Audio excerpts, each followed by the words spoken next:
I'm delighted to be joined now by former Cabinet Minister Sir John Redwood, the Tory MP for Wokingham. Sir John, or John, if you don't mind me calling you that, thank you for joining us this morning. Please call me John. Thank you very much. Now, I'm interested in your updating your work on green policy. It's titled The $275 Trillion Green Revolution. Will Consumers Buy It? And I'm interested in that, John, because, as you know, I think our viewers and our listeners are a little sceptical about net zero.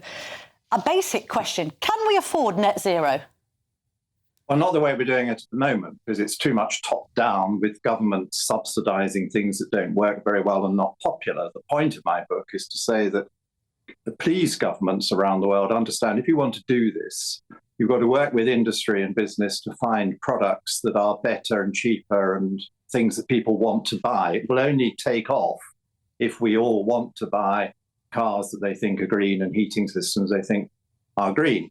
I'm also pointing out that quite a lot of the current technologies, like the electric car or the heating pump, don't actually help solve the global carbon dioxide problem because we don't generate enough renewable power in this country. If you or I bought an electric car, if we could afford to, and added it to the system overnight, they'd have to burn more gas in a power station to recharge it. So what's the point of that?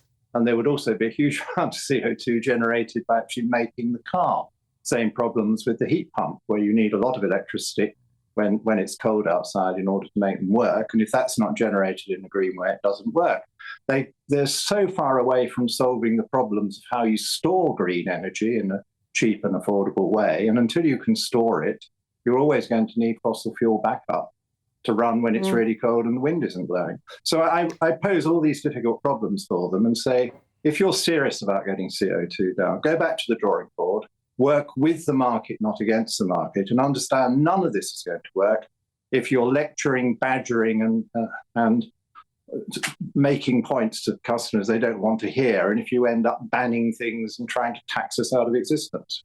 The other point about the banning of petrols and diesels, a friend lent me their hybrid car last week, so I had a drive around in this car, and I sort of thought to myself, I think David Davis has made this point, that if you wanted people to improve and not use as much petrol and diesel and actually to have a sort of hybrid model of an electric that they can use for short journeys, and then, 80% of journeys are short, 20% are long, so you're cutting down your petrol and diesel consumption to 20%, and you're improving your electricity use or the use of an electric car by 80%. Why didn't they specify that people should have hybrids as opposed to this arbitrary ban on diesels and petrols? It's a mistake, isn't it? Regardless of whether they've delayed the timeline on it.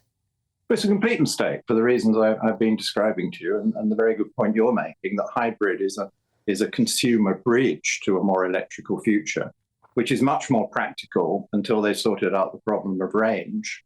And also helps a bit with my point that there's not a lot of point of adding a whole load of electric cars to the system until you've got a whole lot of reliable, renewable electricity and you've got a surplus of it. And to do that, we're going to have to build a lot more grid, for example. These are the things that have to come first. You need the grid, you need the big battery storage, or you need the conversion of water to hydrogen using green energy. You need one of these technologies to be backed and to take off. I mean, I compare the green revolution with the digital revolution. And governments don't ban things or offer subsidies or grants in order to get you or me to have a smartphone or a computer pad. People buy them, even though some of them are quite expensive, because they do things we want to do and they provide a great service. That's what they've got to get to if their green revolution is going to take off. So listen, government, work with consumers. Don't start banning things. And we can't afford all the huge tax subsidies they're trying to put in to back up products that people don't want to buy. It's just ridiculous economics, and it's pretty bad politics. I think wherever you get to the point where the unpleasant green ban or tax is on the ballot paper, the green thing loses, as we've seen in quite a number of European elections already. Talking about economics and indeed politics, you'll be familiar that Liz Truss has just produced a new book, 10 Years to Save the West, where she's highly critical of the sort of economic infrastructure of this nation, so to speak. She wrote, Kwasi Kwarteng and I agreed that there was a triumvirate of problems, the Treasury, the Bank of England and the Office for Budget Responsibility, which between them had presided over the drift of economic policy in Britain for 30 years. I wondered if you agreed with that analysis, or is it too simplistic, John?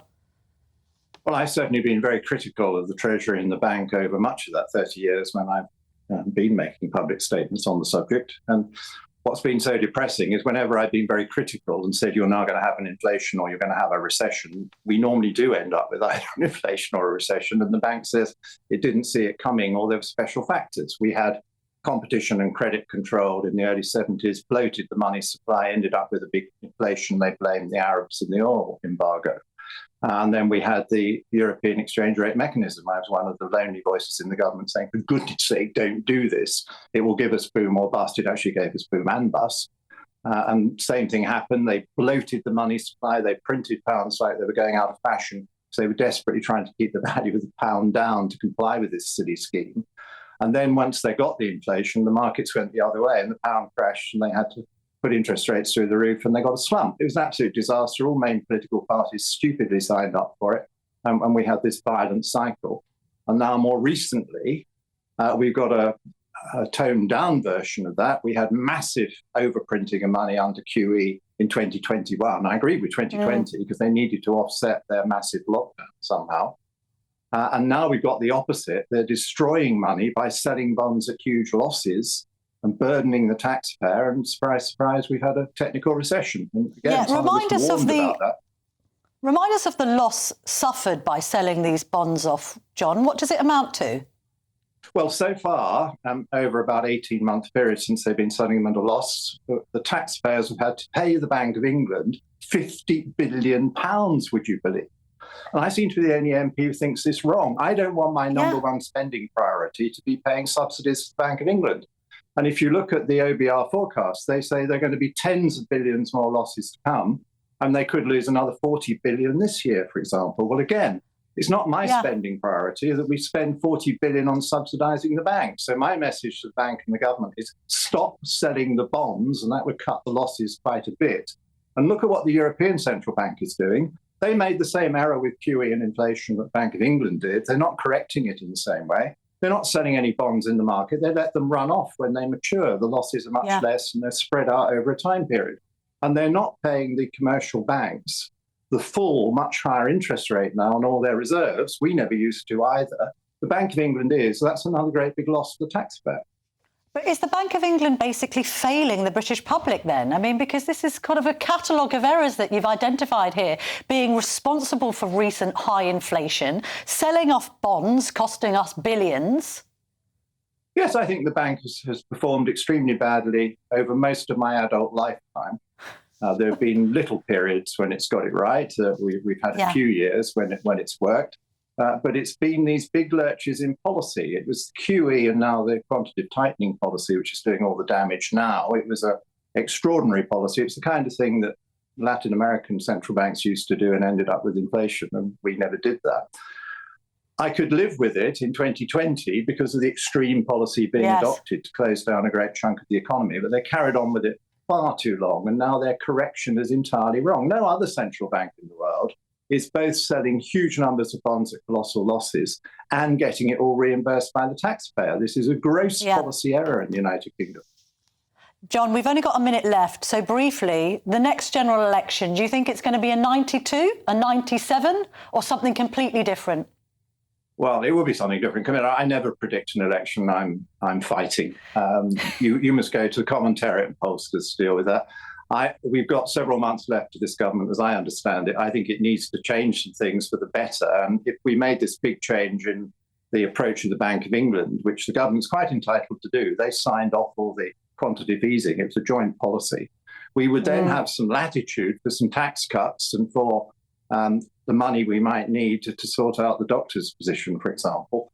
And everybody would be a lot better off. So can we please, government, stop subsidising the Bank of England for a policy that is clearly wrong?